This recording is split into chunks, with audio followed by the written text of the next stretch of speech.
You're listening to Science and Spirituality with Deepak Chopra.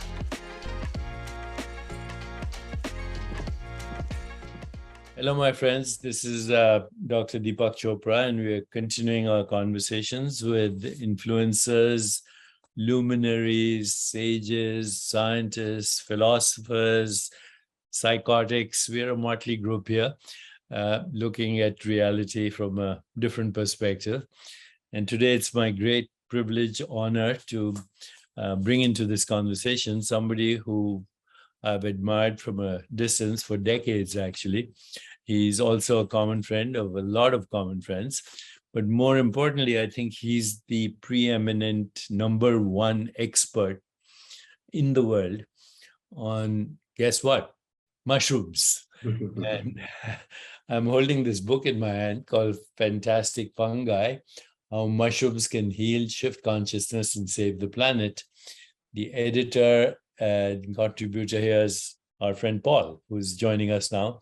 We have a lot to cover, and I'm very grateful that he's here with us. We'll be reaching millions of people with this conversation, so hopefully this will inspire you and friends of yours to look into this amazing work that Paul Stamets has done for us, for the world, and for science and for consciousness. So, Paul, I had the occasion to actually meet, what's his name, Louis Schwartzberg, and I think he's done a good job with your help in this book. And I'd just like to start by first thanking you, but also for our audience who may not know you or your work, a little background. Where did you grow up? How did you, where did you go to school? I know you have several accolades, and we'll be putting all the references at the bottom of this conversation.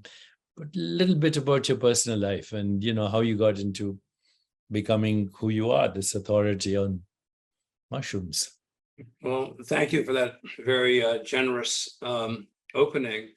I grew up in a small town in Ohio, Columbiana, Ohio, outside of Youngstown, very conservative town, a dry town, if you know what that means, where no alcohol is served, except at the veterinary club, the Vets Club.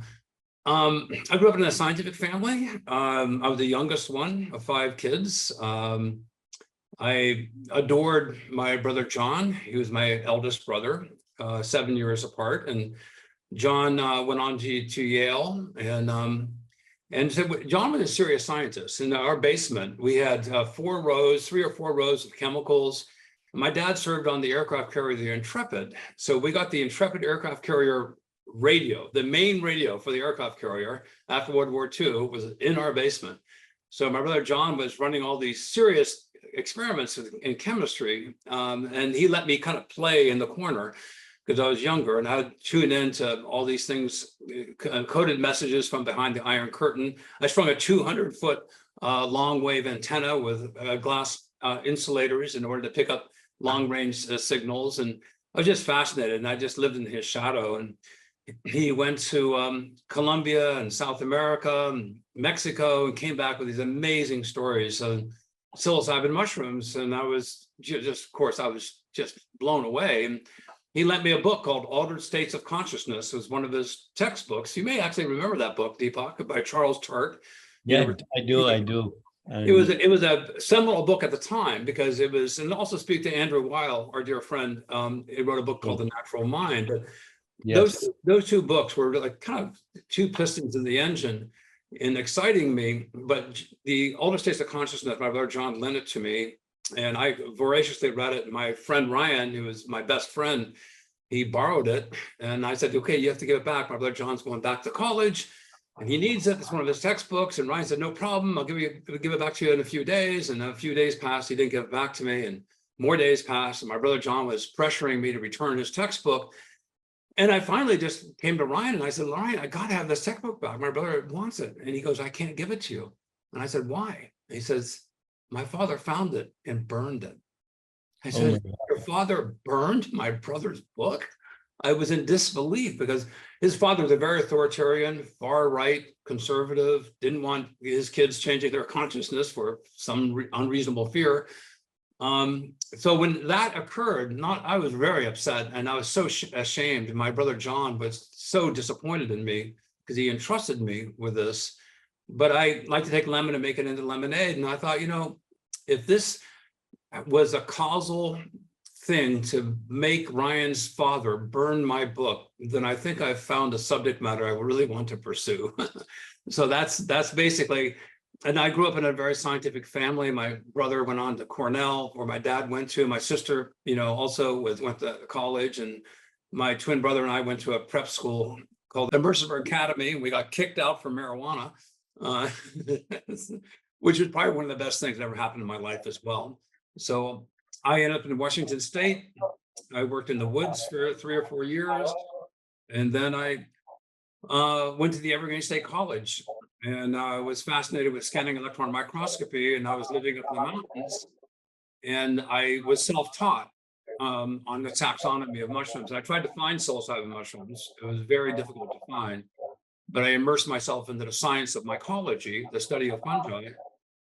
And then I started writing taxonomic keys. These are binary keys, that describe a mushroom, black spores, non-black spores, as you go down this decision tree. And I wrote some taxonomic keys to the genus psilocybe, which contains the majority of the psilocybin mushrooms. It's important to note there's 116 known species of mushrooms that contain psilocybin. 116. It crosses continents, across cultures. They're really hiding in nature in every continent on this planet. And so, I think people tuned into the ecosystem eventually discover these, and the mushrooms discover the people. I think that's probably more likely that way. So anyhow, that's a short history. Very, very enlightening. My very special guest is Paul Stamets. He is the foremost authority on mushrooms and mycology, including taxonomy.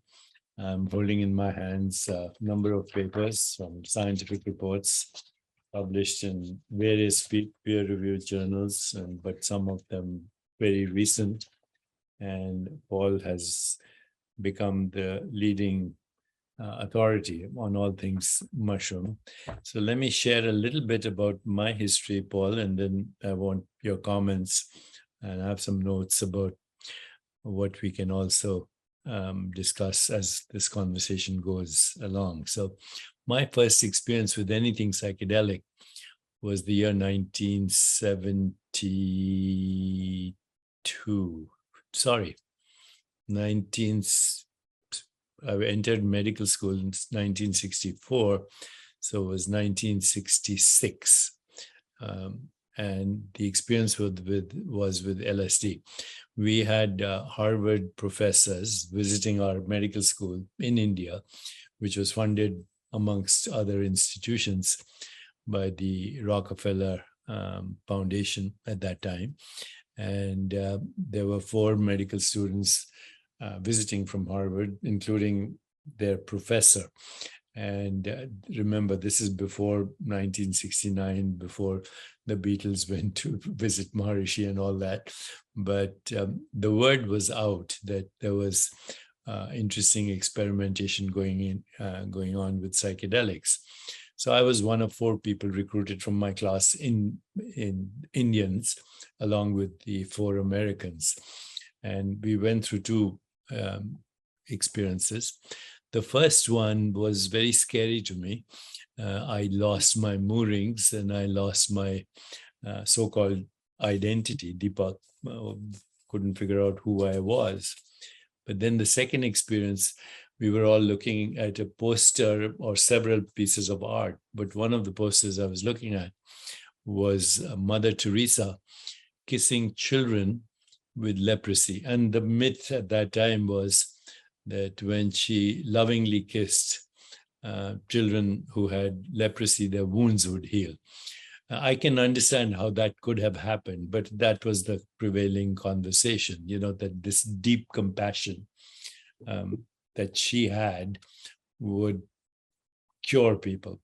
So I was looking at this poster for almost 8 hours, and it was filled me with a kind of compassion that I never lost, and it influenced everything: medical school, and then coming to the United States, internship, residency, on and on. And so that was a very seminal experience, as you obviously, being the authority, LSD is described is ultimately comes from a mushroom, even though it's synthetic. And then, many years went by. I had never felt the need to explore anything until recently. I became very close to a neuropsychiatrist from Oxford in England who lives in New York, and she's Indian origin, British Indian. And she's become a bit of an authority here at the local medical schools on assisted therapy, including with, right now with ketamine, but of course, everyone has access to psilocybin right now. And so I've been sitting with her as she takes people through sessions and guided meditation before, and after the experience, including with psilocybin. And my interest is, as you know, only consciousness. That's all I'm obsessed with for the last 40 years, including the hard problem of consciousness and why we think it's a wrong approach. I've talked to Michael Pollan. Now I'm privileged to talk to you. And of course, I've also sat with Geeta Ved, that's her name, sitting with people going through the last phases of their life. So recently we sat with one of my agents who had been my agent for 35 years, 40 years. She also was the agent for Bishop Tutu, a very well-known person in the publishing industry. And she was in her terminal stage with brain cancer. We sat with her, took her through a session, and she had what we call in our medical world, terminal lucidity, extreme joy, and had the most peaceful transition a week later. So I have many, many questions for you, but let's start with what interests me most. What interests me most, and I know your work is totally science-based, and I have had my own struggles with the scientific paradigm, which catches on much later. But I come from a wisdom tradition where consciousness is fundamental, and consciousness is pure before it gets modified into what we call states of mind, including this experience we are having right now. And intuitively, I felt that these substances, these medicines, they somehow erased the editing of the conditioned mind. And now we're seeing all this, with the default mode network and all the other benefits that you so eloquently talk about. But tell me one thing, is this what is happening? Are we removing the editing of the conditioned mind that goes back thousands of years in human history and actually entering a domain of awareness, which is so pure, which is timeless, which is incomprehensible because it's infinite, and yet it is the fundamental reality, and everything else is a modified form of that? Just answer this question for me, and then I have lots of other questions. Well, that's so parallel. And for those of you listening who have not done a deep journey with psilocybin, for instance, which is what I specialize in, the words ineffable, indescribable, these are not just words that are thrown around lightly. It's our struggle to create a language to explain what we experience. My recent experience with psilocybin, and I only do psilocybin once or twice a year. I oftentimes wonder why I don't do it more often. But for people out there who don't know, the psychedelics are non-addictive. In fact, they're anti-addictive by nature. The next day after you look at the mushrooms, most people say, no way, I won't touch that for a long time. But my recent experiences, and these are also experiences that affected me deeply personally from the very beginning. I had an extraordinarily bad stuttering habit. If you have seen the movie The King's Speech, I was worse than that. And my psilocybin experience taught me to love myself. And if you love yourself, then everything else is easier. Because I know fundamentally I'm a good person. I also know fundamentally people are good. It's there's a unanimity of goodness as a bridge across all peoples, I believe. So from my experiences, the latest experience I had, this one word came to me and it was really powerful. It was existence. We always exist in different forms. And these high doses of psilocybin, you realize that everything is talking, everything is communicating. And the experience that I've had called me out, and probably you as well, and many others, to now that you're aware, you have a responsibility to the planet. You have a responsibility to all living creatures, even inanimate objects, to walk a path of dignity and caring and loving. And I believe we all are part of one giant consciousness.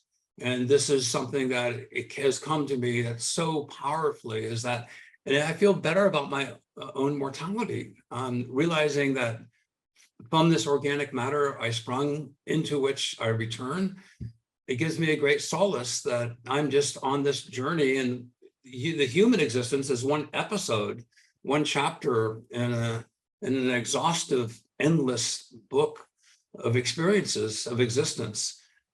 So I feel like, we have to be careful because you don't want to become messianic about this, because there's a lot of pitfalls associated with that. I've always learned, Deepak, as soon as your ego goes up, nature comes around, slaps you back.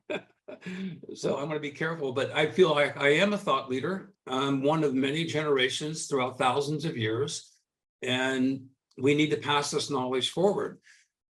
How do we do that? In the rituals, and I'm really happy to hear of your LSD experience, because you had a processing, pre-processing, post-processing, analysis and structure. Many indigenous societies and cultures have these structures in place. Us displaced, in a sense, peoples who migrate all over the world. And by the way, when we migrate, we take our ancestral knowledge, we carry it forward. So dissemination of sacraments and knowledge of sacraments is part of our path. You meet somebody on a remote trail going over the mountain range, and they're friend or foe. If they're friend, you exchange items and knowledge that are useful in friendship. So I see that there's a zeitgeist of our time is psilocybin. I feel that we face an enormous climate crisis and chaos. I believe psilocybin makes nicer people, smarter people.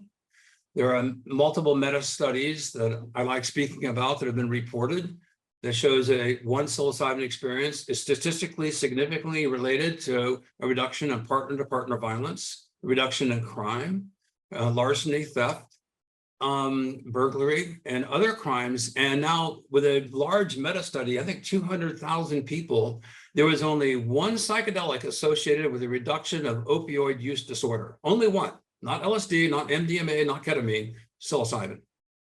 So I think psilocybin offers a way of creating new neural pathways, neurogenesis. And that's what so much of my work has been focused on recently, is on microdosing. And we have excellent examples of neurogenic activity. There's neurogenesis in the hippocampus. Newborn stem cells become neurons. There's neurogeneration, which causes nerves to generate. There's neuroregenerations, when nerves are atrophying and then are stimulated into regrowth. And there's neuroplasticity, or synaptogenesis, which causes these brain networks to better crosstalk to each other. We're seeing evidence across all of those. And I want to speak to something that's practical to people, because if we speak in the ethereal, in the spiritual, always, how is it rooted, or mycelially, or rooted, into reality of actionable solutions? And what we discovered, we published in 2 papers that you held up in Nature on microdosing. I have the papers. Yeah, right. There's amazing stuff. And they're in the top 99.9% of all papers ever published in the Nature publication ecosystem. For those who have, the Nature is a big deal for a scientist. Only 7% of the articles get submitted to get published approximately. And what we found that was so extraordinary, of course, is the reduction in anxiety and depression from microdosing. The most popular, now, what is a microdose? Maybe I should define these terms. Microdose has been typically subsensorium. That means below the sense, below your senses, but it's really not quite that. It's about 1/10 of a liftoff dose. So with psilocybe cubensis, it could be 1 gram as a liftoff dose, 1/10 of a gram. You're not intoxicated. The colors are a little bit brighter. You're in a better mood. So that's basically defines a microdose. And so we did this large study with quantified citizens at microdose.me. Anyone can sign up for the Droid or the Apple device. We have over 20,000 people now reporting. So we started doing, the first study was qualitative, what people, why they microdose, is it increasing in intelligence, fighting depression was the biggest one, of course, and anxiety. And who doesn't have anxiety and depression in these challenging times? But then we also narrowed down to something that we want to look at psychomotor benefits, because the expectancy of taking a mushroom and hoping you become less depressed, there's an expectancy factor. And so people expect the medicine to reduce depression. And so how do you disambiguate cause and effect versus expectancy of the medicine? But we focused, we had one, it's called the tap test. Anybody can do this. How many times can you tap your 2 fingers in 10 seconds? Well, there's a sad fact of life, folks. We all suffer from neurodegeneration and age. And Deepak, I have a vested interest in your wisdom, being, to the very end of your life, being on the top of your game, and many other, wise people. It's the tragedy of aging that we lose encyclopedic knowledge not to pass on to the next generation. So the body intellectual knowledge that we need to preserve for humanity is so critical for fighting climate change, for overcoming wars, for developing better relationships, et cetera, et cetera. So the TAP test is a psychomotor test. And I popularized a stack, and a stack is a combination of psilocybin with lion's mane and niacin. And I came up with this in 2014, 2015. And because I mentioned that it's called the Stamets stack, I just call it the stack, but it's known as the Stamets stack. And so in our survey, we asked how many people are stacking, how many people are doing the Stamets stack. And I think 58% of the people who are stacking are using this combination of lion's mane. It's the mycelium, by the way, not the fruit bodies. Big difference. The mycelium augments neurogenesis. The fruit bodies do not. So make sure it's mycelium, lion's mane, niacin, nicotinic acid, the flushing form, not the non-flushing form, and then a microdose of psilocybin. Well, extraordinary result occurred. I've got 7 or 8 co-authors, 3 statisticians, and they literally called me up and said, we see something, but we don't want to tell you until we reanalyze this data with 3 different analytical methods, and it held up true. And what we found was simply this. With 55-plus-year-olds, there was an increase in the psychomotor skills of tapping from about 48 taps in 10 seconds to 69 after 30 days using the Stamets stack. With psilocybin alone or with any other form, no significance, no signal at all. So now people want to know, well, why did I come up with this combination? Well, I did it for multiple reasons. I suspected that psilocybin causes neurogenesis. And I knew psilocybin made nicer people. It made me a nicer person. And a lot of people I know are much nicer post a big psilocybin trip. So I think this is, and the data supports this. But I knew lion's mane causes remyelination on the axons of nerves. Many studies have come out on that. There's 4 clinical studies. I populate a website called mushroomreferences.com, unbranded, just for physicians and scientists, mushroomreferences.com. You can find those clinical studies there. So remyelination on the axons of nerves helps your signal transmission. Neurogenesis is what I suspected with psilocybin, even though it had not been reported. And then I used a nicotinic acid, the flushing form of niacin, because psilocybin is a vasoconstrictor. psilocybin and niacin is a vasodilator. So I thought the larger the vessels, the more conduit of nutrients, neuronutrients coming through. And also, neuropathies oftentimes present themselves as a deadening of the fingertips and toes. So I thought the vascular system could be improved, and neuropathies, present themselves as a deadening of the peripheral nervous system. And niacin causes you to itch and flush, and all your nerve endings are excited. I thought, well, that'd be great, and also for the reason as an aversive. How are you going to microdosing across the counter?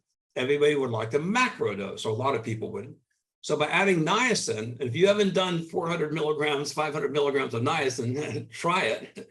In 20 minutes, you'll start itching. And the idea would be— As a physician, I've seen that. Yeah, you've seen that. So that combination is why I came up with that. And lo and behold, the significance that we found in the TAP test using the stack, the p-value of significance is 0.004. Now, to put this in context, at 0.05, there's 5 chances out of 100. It would be just random. A 0.004 is 1 chance out of 250 that this could be a false signal or a random signal. So I believe we have now evidence, preliminarily, it has to be proven in clinical studies. Let me be clear about that. But now we have the cellular evidence with neuroreceptors called MAP kinases. These are proteins which are receptors, and if you activate these, then it causes neurogenesis. So we have massive results. We have over 200 examples of synergy, and so people may not know what synergy is. If you have 1x of one compound, 1x of another compound, you put them together, your expected would be 2x.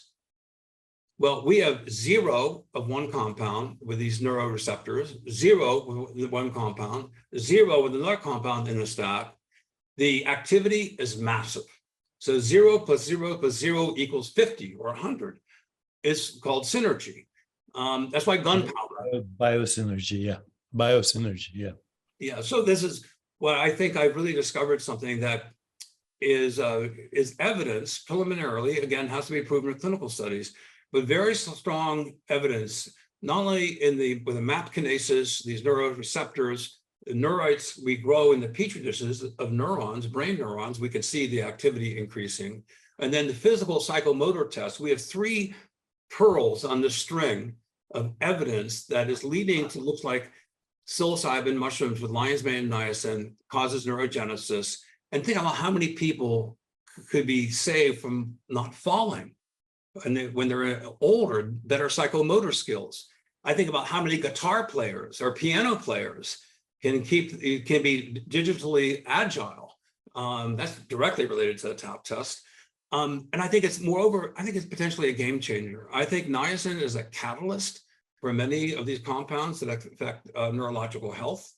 And ironically, if you go to clinicaltrials.gov right now, type in psilocybin, there's 100 clinical studies that have been registered at clinicaltrials.gov. 11 of them use niacin opposite psilocybin as a positive control. They totally teach away from my invention. Why did they choose niacin? Because in 20 minutes they feel something. But I want to pose to you as a physician, is it ethical to trick people with a placebo in treating their depression when in 20 minutes they're hot and they're red and they're itching and they know they got niacin? Doesn't that distort the data set because people become more depressed because they're hoping to get psilocybin and they got the placebo? And so when they measure the effects of depression against the baseline, the placebo, they're actually exacerbating the differential. And that's just a rhetorical question from one scientist to another physician. So it's interesting to me that other people have not picked up on this, but rapidly so. We have now, 3 papers, two published, actually 3 published now in Nature, 2 on the TAP test. And I refer any physicians out there to look into this, because it's how could you have a placebo that's specific for 55-plus-year-olds that increases psychomotor benefits? I looked it up. There's 6 regions of the brain that are involved in tapping your 2 fingers. It's amazing. You have ideation, you have sight, you have feedback loop, you have the coordination, you You have the cadence. It's extraordinarily complicated.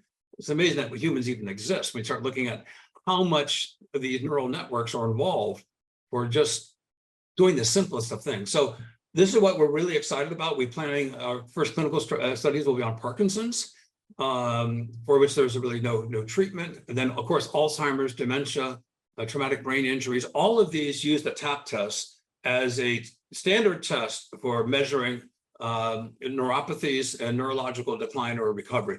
Many people with traumatic brain injuries, the TAP test scores go down initially and they come back up. With Alzheimer's, Parkinson's, dementia, unfortunately, the slope is straight down. And so we think we have something here that's really a game changer. I'm speaking to Paul Stamets, and all the references that he cited, the papers, the links will be here below this conversation.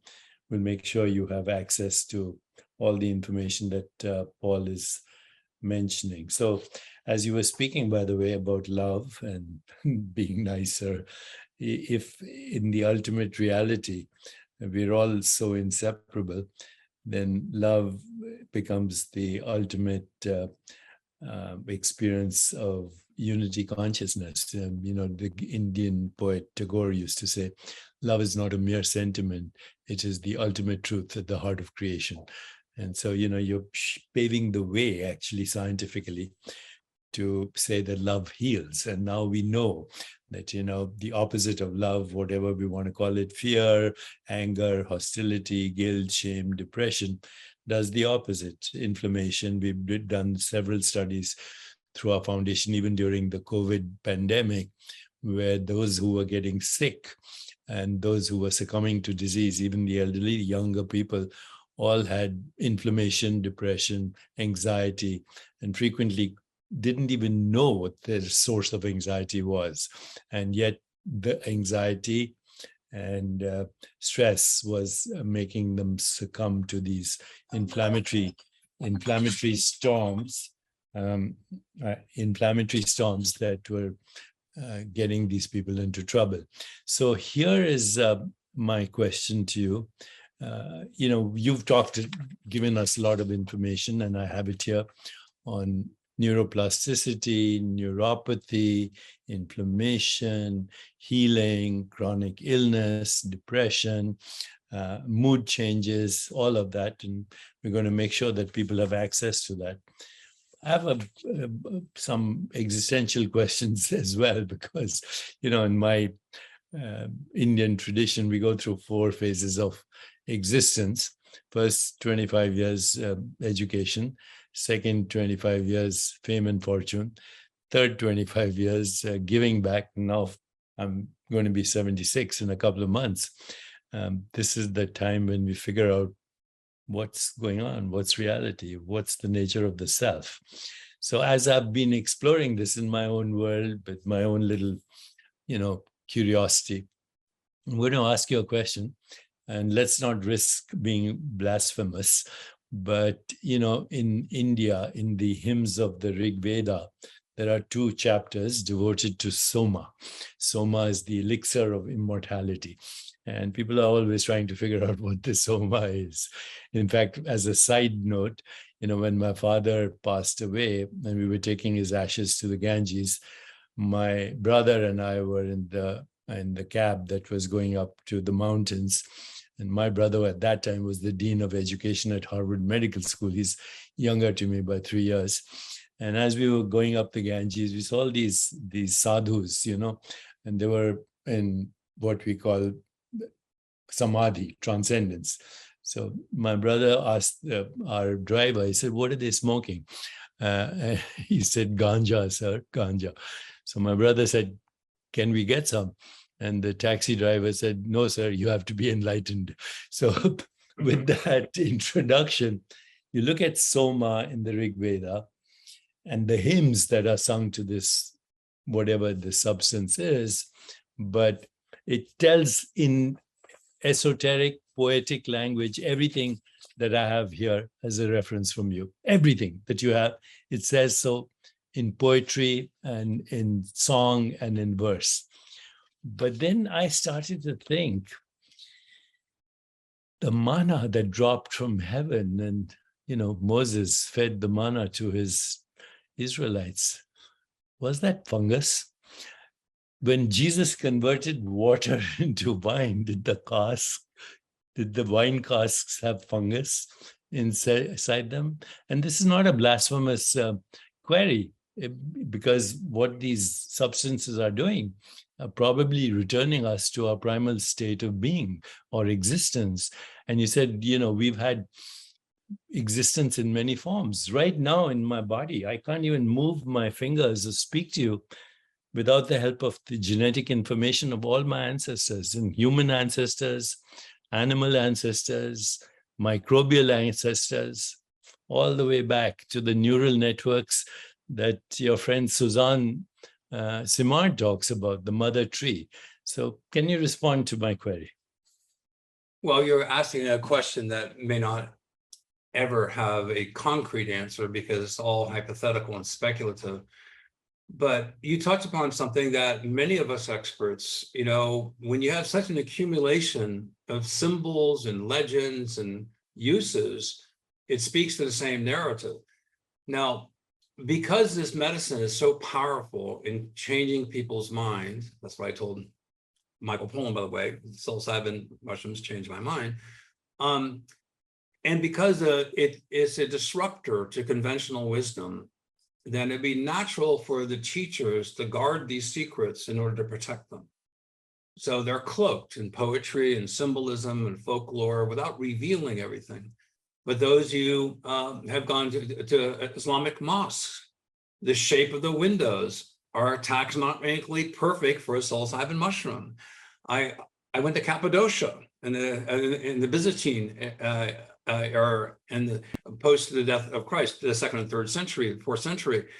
And I was being led by a guide, and I said, "What do you think about all these mushroom symbols all over these caves?" And he goes, "What mushroom symbols?"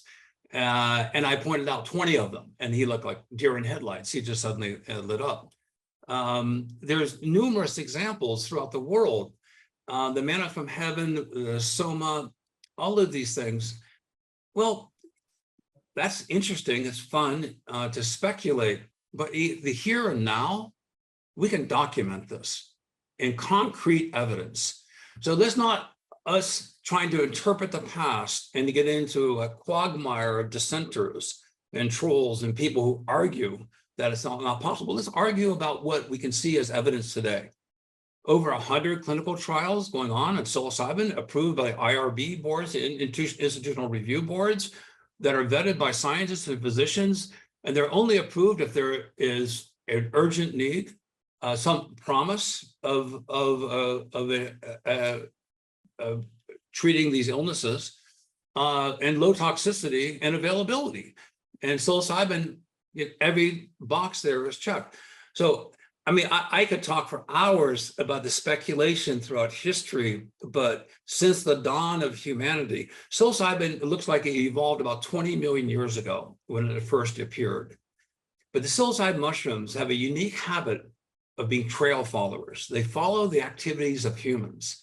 Now, I'm in this remote island in British Columbia, and I spent a lot of time in the old growth forest. Psilocybin mushroom is extremely rare. There's only one species, Psilocybe pelliculosa, that I found in the old growth forest. But when you take alder trees and you chip them, then suddenly these psilocybin mushrooms come up in the wood chips. So with the advent of beauty bark landscaping around buildings in the 1960s and 70s, when I was working with Dr. Daniel Stuntz at the University of Washington, he had never seen these psilocybin mushrooms. And so these students were bringing them in all the time because they were growing the wood chips around the university buildings. And so that's really interesting to me, is that these psilocybin mushrooms follow human activities. And I think they're following human activity for a purposeful reason. Now, this is, I'll be out there, but I do believe this is true. They're coming into play right now, and they're so important at a time critical where we must evolve. We are no longer the Homo sapiens of the past 200,000 years, and we damn well better not be. It's time for us to evolve to a higher state of being. And so I propose Homo ascendus. We need to ascend to a higher state of consciousness. 200,000 years for a species is a very short time period. And suddenly the human brain expanded at a time of climate change and migration. There's no doubt we all came from Africa. I don't think there's a serious critic out there that can dispute that.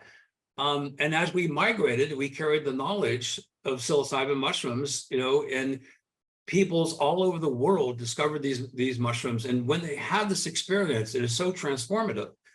Now, psilocybin mushrooms, flies land on them and eggs are laid and larvae grow. Well, there's 23 primates that are known to eat mushrooms. And these primates also eat larvae. So mushrooms being fleshy, and the psilocybe cubensis growing in India, you can see it hundreds of feet away. And so I going back to your Indian roots, several things that I think is really interesting is the cows are sacred. Well, you don't want to kill the mother that's giving you the sacrament, right? So that's interesting to me. Krishna being blue, the blue in the psilocybin, soma, and it's well reported that Buddha died from eating a mushroom.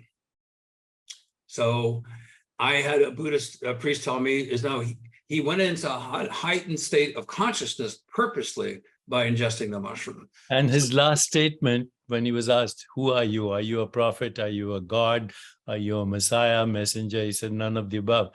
He said, who are you? He said, I'm awake. I'm awake. That was his last statement. Totally fitting what you're saying. Wow.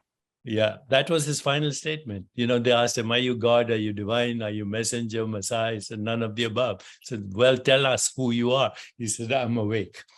That was his last sentence. And that's what I think that we have an awakening of our consciousness, that we realize we're part of a much bigger.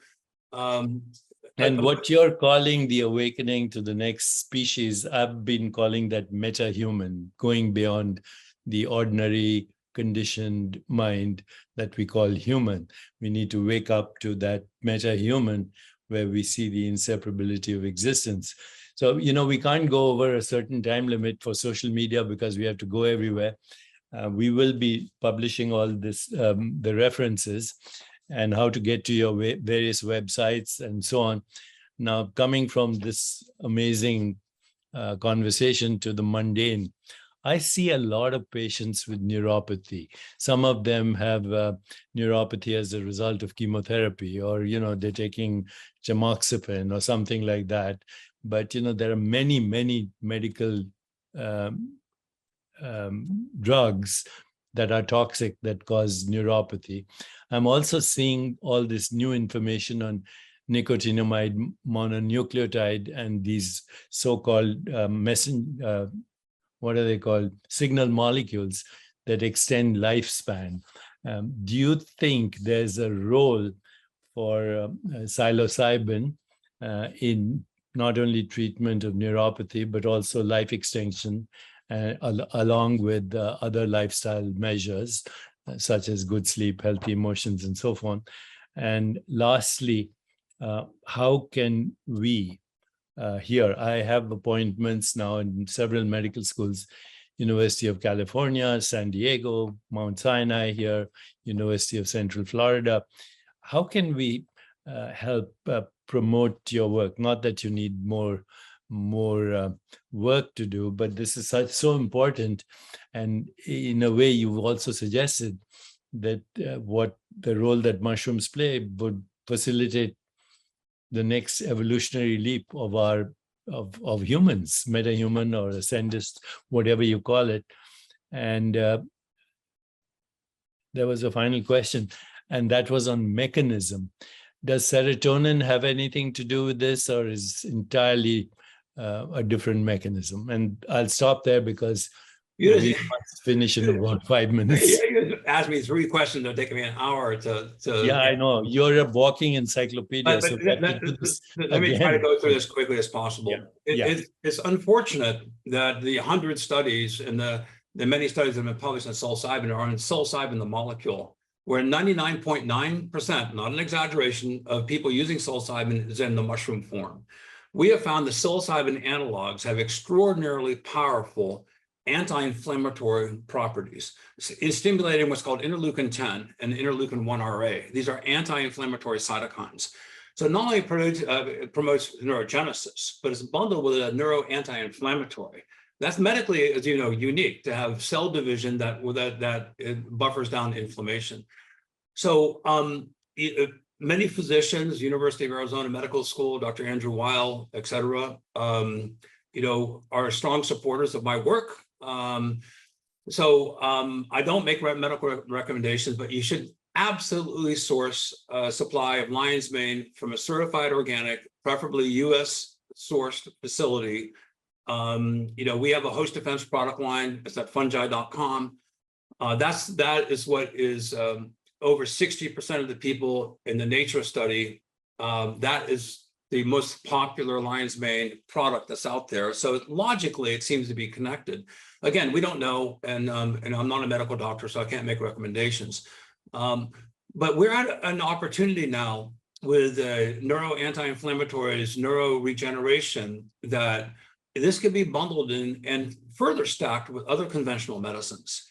Because I don't think that it's going to be one size fits all. I think that looking at the receptor landscapes in the ecosystem by activating synergistic responses that are buffering inflammation, but promoting neurogenesis in conjunction with other medicines that can help. I think that's the best path. And much of our research is going that direction. The comment on serotonin.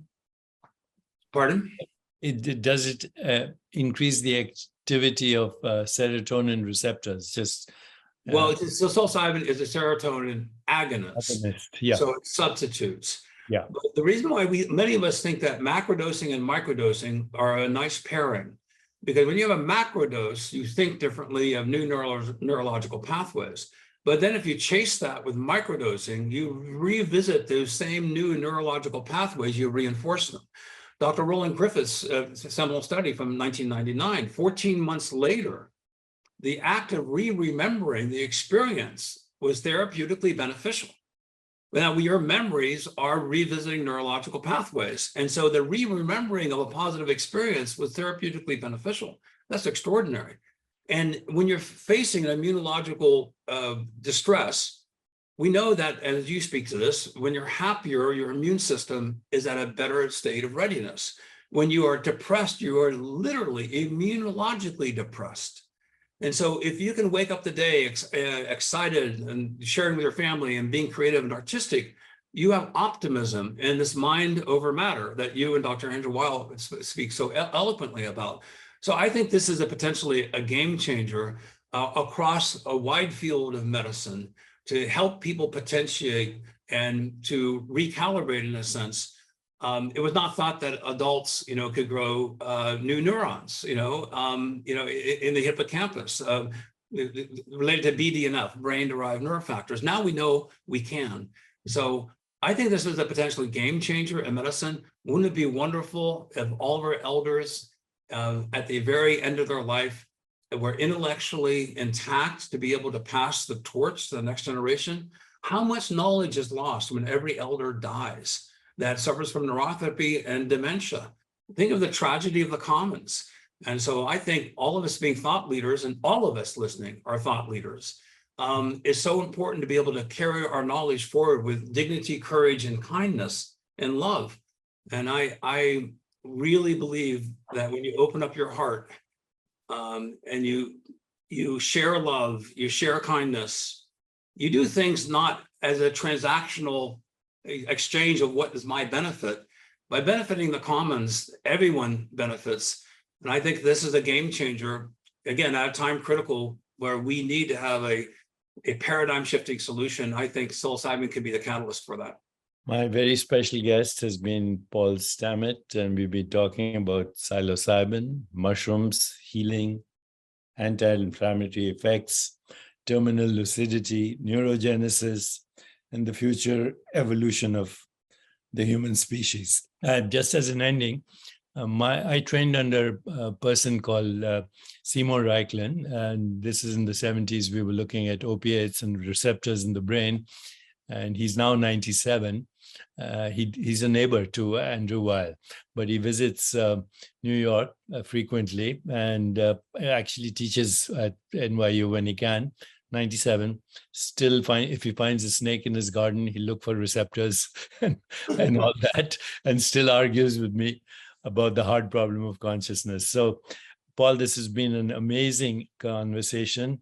We'll put all the links, and I thank you so much for your contribution to science, your contribution to humanity, and your contribution to the alleviation of suffering in this world. So very grateful to you, and count me as your ally in your future endeavors. Thanks for listening. If you enjoyed this episode, please subscribe, comment, and share. You can also visit deepakchopra.com for upcoming events, news, and books.